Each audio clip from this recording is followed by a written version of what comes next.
I don't think he wanted to know about his patients anymore. But when he did give you advice,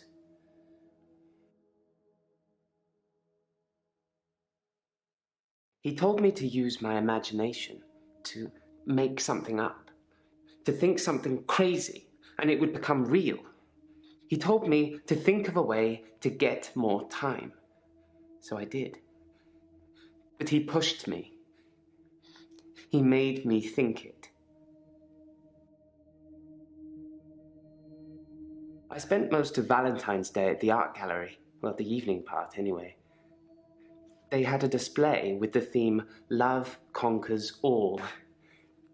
I didn't get most of the paintings, but they were well done. I dug the grave for Dr. Decker. I helped carry his coffin to the burial site. Do you know what? It didn't weigh enough to have a body in it. Why do you think that is? No, the coffin wasn't empty. There was something in it. A decoy, I'd imagine. I'm guessing he was buried somewhere else, or cremated. Somebody somewhere didn't want his body going in the ground. Do you want to be cremated or buried, Doctor?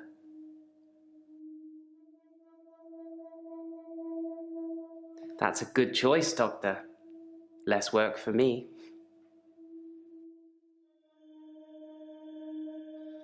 Possibly a relative of yours. Possibly a patient that died here. I'm not sure. She doesn't normally say anything.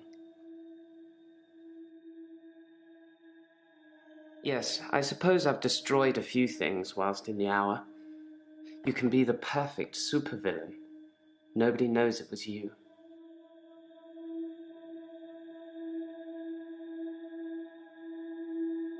That wretched dig goes on 24/7. 25/7, if you ask me. Your patient, Nathan, caused quite a stir. He interrupted one of the female students all night, apparently. Made her miscategorize some findings, going on about his dead girlfriend. It's amazing what you hear at the coffee machine. And I suppose that's a bonus. We're allowed to use their coffee machine while they're there. Because you have to hope, don't you, Doctor? It's only the power of hindsight that made me realize how toxic it all was. And after a point, you go too far to be able to come back anyway.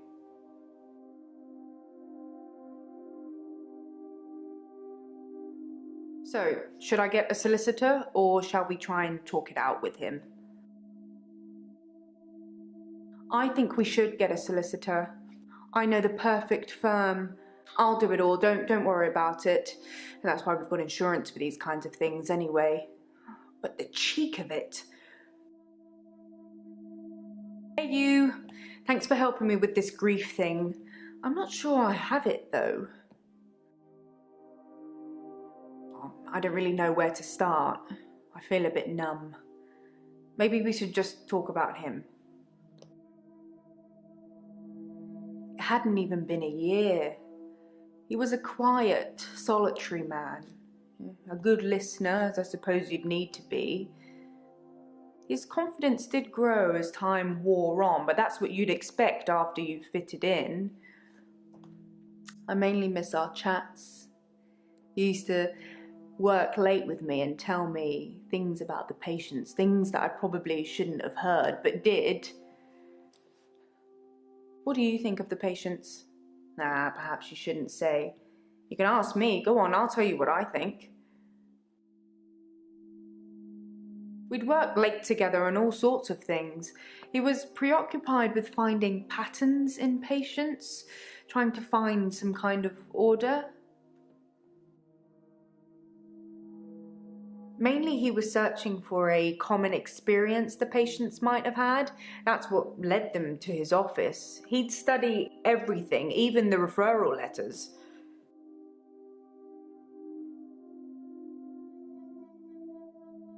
Yes, letters, parking tickets, holiday destinations. I find those referral letters... He was sure there was a pattern in them. Mariana is a special girl. There's something about her that just makes you want to follow her. Maybe that's what a trendsetter looks like. I think Bryce has a lot of misdirected anger. I don't think I like him that much. Sometimes when things overrun, he's outside waiting for you, and he stares at me as if he's undressing me with his eyes. He's not the first person that's done that, but still, it feels worse coming from him. Claire seems to be shaken by something. I offer her drinks every time she comes in, but she always refuses them. It's as if she just wants to come in, get her session over with, and then run off to do something else. It's a bit rude, isn't it? Elin seems like a lovely person. I'm not really sure why she's here. Oh, I just want to cuddle Nathan all up. He's such a mess. He's always in the same clothes. He barely talks to me though. It's the same hello every time. He reminds me of Tom. Tom was a quiet mess, like Nathan. Youngish, in his early 20s. He taught piano, but he did have a strange hobby. Tom liked to base jump. That's basically falling from a huge building or mountain and pulling your parachute before you hit the ground. He started to think he could fly. Dr. Decker tried to talk him out of it, but Tom had to prove his point. So one day, Tom decided to base jump without a parachute. Can you guess what happened?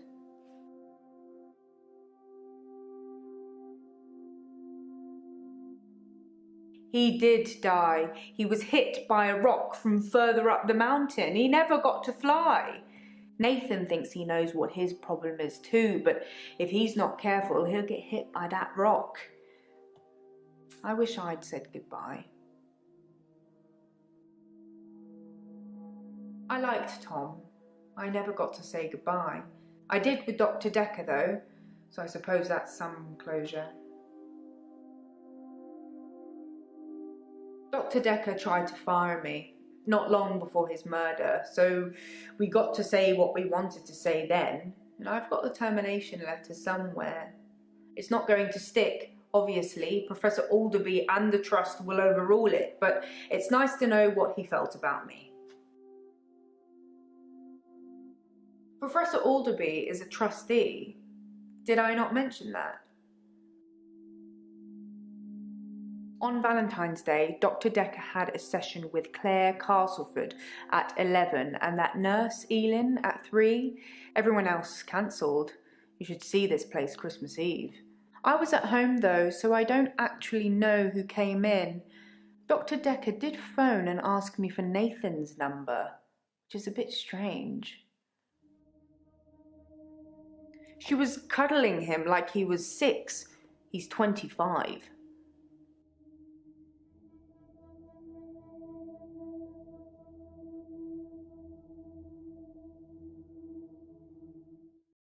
David Hunt, I can change my skin. then Skins. Dr. Decker dated his patients. I had a hot date We went out for drinks. I took photos of Jessica. Dr. Decker did on phone Valentine's Day. and ask me for Nathan's number. There was a girl there. Am I wrong to keep the locket? I'm allowed to talk to her, aren't He I? was preoccupied with finding Photographs, patterns. rocking chair. I haven't been back to the beach since I had a bit of a shaky loop incident. where I find something I set fire beautiful in the sea. to Hannah's clothes in the garden. I dug the grave. I wish I'd said goodbye. Dr. Decker cursed me. It didn't weigh enough to have a body in it. Oh, Doctor, you surprised me. Reminds me of Officer Yates. Did I ever mention I had a special friend in the police force? Nah, it's not something you drop politely into a conversation. He's been doing some digging and he's found a couple things. There's a crime scene report that goes into all the gory details and another report that's about a patient you're seeing today, Claire. I'll put them both on the desk for you. And thanks for the grief counselling, by the way. It's really been helping, you know, I'm so glad you're here.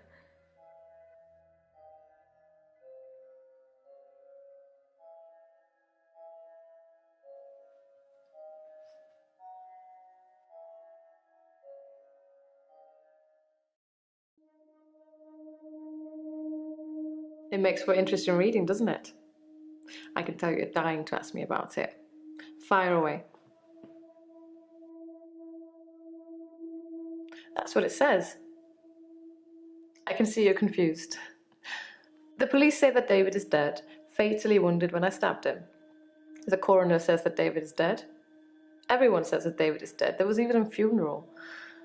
But I know he's alive. He's buried at Henley Church. You can go see for yourself. There's even a headstone.